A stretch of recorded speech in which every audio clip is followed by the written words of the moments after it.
It is a deep, personal story. I don't know. Tanya Sanders wants public.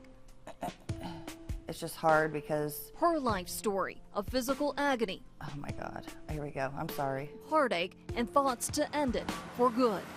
Twice, I was looking for a semi, I was done. I couldn't do it. It wasn't me. It was all that medicine and stuff. It was so scary.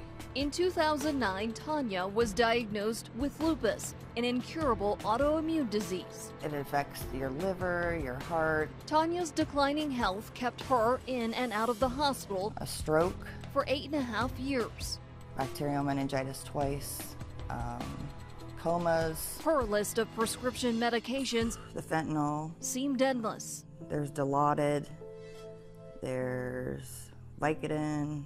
Yeah, 20-some medicines just in the morning. A year and a half ago, she walked into pain management and ripped up her prescriptions on the way out. He was going to start decreasing my doses because of the opioid crisis, and it wasn't helping me anymore. Tanya didn't know where to turn, but was certain the path she was on wasn't right.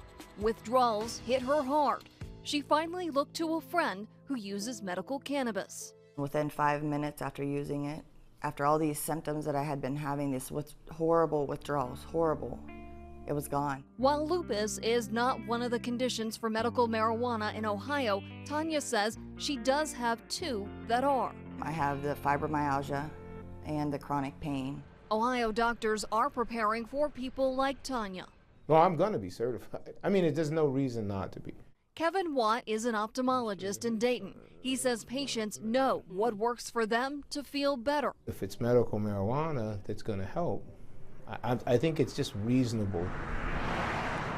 Watt has been in private practice for about 20 years. His interest in medical marijuana heightened when Ohio law started to change and more of his patients spoke up. As a solo practitioner, I don't have some outside influences really to influence me to do it or not to do it. 6 on Your Side surveyed Ohio doctors about medical cannabis. We asked if they could recommend, would they? And patients are asking about it. Nearly 80% of doctors answered yes. It's happening more and more and more.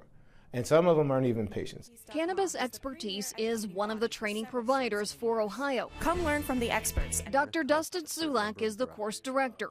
In 2 hours, a doctor can learn how to do no harm and which patients are good candidates for cannabis. He walks doctors through the history of cannabis, dosage, and how it works in the body. There's certain components of the patient's history and their current symptoms that would help us come up with a starting point. This January, Watt took the state-required coursework. As a physician, if I'm here to help people, I'm here to help people.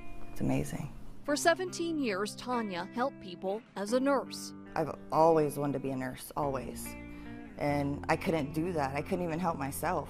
Now she can. And they finally told me that my lupus is in remission.